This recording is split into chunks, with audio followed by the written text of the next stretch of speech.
ಪಾರ್ಲಿಮೆಂಟ್ನಲ್ಲಿ ಭಾರೀ ಭದ್ರತಾ ಲೋಪ ಪ್ರಕರಣಕ್ಕೆ ಸಂಬಂಧಪಟ್ಟಂತೆ ಪ್ರಕರಣದ master mind Lalit Jha arrest ಆಗಿದ್ದಾನೆ. ಭದ್ರತಾ ಲೋಪ ಪ್ರಕರಣದ 5ನೇ ಆರೋಪಿ ಲಲಿತ್ ಝಾ ಇದೀಗ ಅರೆಸ್ಟ್ ಆಗಿದ್ದಾನೆ.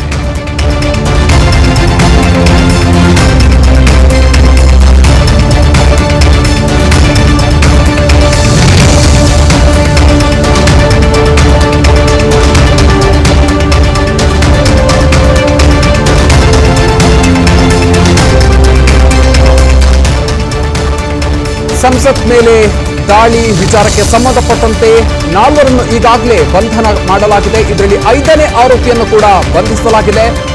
ಲಲಿತ್ ಝಾ ಇದೀಗ ಅರೆಸ್ಟ್ ಆಗಿದ್ದಾನೆ. ಭದ್ರತಾ ಲೋಪ ಪ್ರಕರಣದ 5ನೇ ಆರೋಪಿ ಲಲಿತ್ ಝಾ ಈತನನ್ನು ಕೂಡ ಇದೀಗ ಬಂಧಿಸಲಾಗಿದೆ. ದೆಹಲಿ ಪೊಲೀಸರಿಗೆ ಆರೋಪಿ ಲಲಿತ್ ಝಾ ಇದೀಗ ಶರಣಾಗಿದ್ದಾನೆ ಅನ್ನೋದು ಗೊತ್ತಾಗ್ತಾ ಇರುವಂತಹ ಮಾಹಿತಿ. ಸದ್ಯ ಲಲಿತ್ ಝಾ ವಿಚಾರಣೆಯನ್ನ ನಡೆಸ್ತಾ ಇದ್ದಾರೆ ಪೊಲೀಸರು. ಈಗಾಗಲೇ 4ರನ್ನ ಬಂಧಿಸಲಾಗಿತ್ತು. ಈ ಪ್ರಕರಣಕ್ಕೆ ಸಂಬಂಧಪಟ್ಟಂತೆ ಓರ್ವ ತಲೆಮರೆಸಿಕೊಂಡಿದ್ದ, ಈಗ ಈತನನ್ನು ಕೂಡ ಬಂಧಿಸಲಾಗಿದೆ. ಲಲಿತ್ ಝಾ ಈತ ಪಶ್ಚಿಮ ಬಂಗಾಳದಲ್ಲಿ ತಲೆಮರೆಸಿಕೊಂಡಿರಬಹುದು ಅಂತ ಹೇಳಲಾಗ್ತಾ ಇತ್ತು. ಇದೀಗ ದೆಹಲಿಯಲ್ಲಿ ಆತನೇ ಪೊಲೀಸರಿಗೆ ಶರಣಾಗಿದ್ದಾನೆ.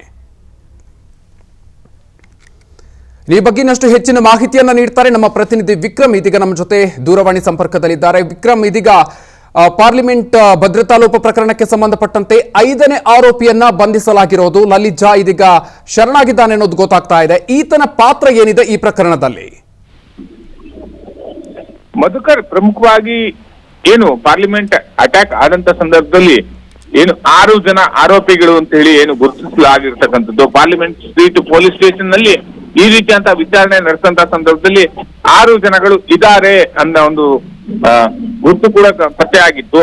ಅಂತ ಸಂದರ್ಭದಲ್ಲಿ ಮೊದಲನೇದಾಗಿ ಇಬ್ಬರು ಪಾರ್ಲಿಮೆಂಟ್ ನ ಒಳಗಡೆ ಎಂಟ್ರಿಯನ್ನ ಪಡ್ಕೊಂಡಿದ್ರು. ಅದಾದ ಬಳಿಕ ಇಬ್ರು ನೀಲಂ ಸೇರಿದಂತೆ ಮತ್ತೊಬ್ಬ ಮಹಾರಾಷ್ಟ್ರದ ಮೂಲದ ವ್ಯಕ್ತಿ ಹೊರಗಡೆ ಪ್ರತಿಭಟನೆ ನಡೆಸ್ತಾ ಇದ್ರು. ಅಂತ ಸಂದರ್ಭದಲ್ಲಿ ಎಲ್ಲ 4 ಜನರು ಕೂಡ ಈ ಪೊಲೀಸರು ವಶಕ್ಕೆ ಪಡೆದಿದ್ರು. ಅದಾದ ಬಳಿಕ ಇದರ ಬ್ಯಾಕ್ ಹ್ಯಾಂಡ್ ಆಗಿ ಇನ್ನು ಇಬ್ರು ಕೂಡ ಇದ್ರು ಅನ್ನೋ ಒಂದು ಮಾಹಿತಿ ಕೂಡ ಪೊಲೀಸರಿಗೆ ಲಭ್ಯ ಆಗಿತ್ತು. ಅದಾದ ಬಳಿಕ ಏನು ಮೋಹನ್ ಝಾ ಅನ್ನೋ ಒಂದು ವ್ಯಕ್ತಿಗೆ ನಾಪತ್ತೆ ಆಗಿದ್ದ, ಅವ್ರನ್ನ ಒಂದು ಹುಡುಕಾಟ ನಡೆಸುವಂತ ಶೋಧ ಕಾರ್ಯ ಕೂಡ ನಡೆದಿತ್ತು. ಅದಾದ ಬಳಿಕ ಕಳೆದ 2 ದಿನಗಳಿಂದನೂ ಕೂಡ ಆತ ಸಿಕ್ತಿರ್ಲಿಲ್ಲ. ಆದ್ರೆ ಈಗ ಆ ವ್ಯಕ್ತಿ ಈಗ ದೆಹಲಿ ಪೊಲೀಸರಿಗೆ ಶರಣಾಗಿದ್ದಾನೆ ಅನ್ನೋ ಒಂದು ಮಾಹಿತಿ ಕೂಡ ಲಭ್ಯ ಆಗಿರ್ತಕ್ಕಂಥದ್ದು. ಯಾಕಂದ್ರೆ ಸಾಕಷ್ಟು ಕಾರಣಗಳಿದೆ ಇದರ ಹಿಂದೆ.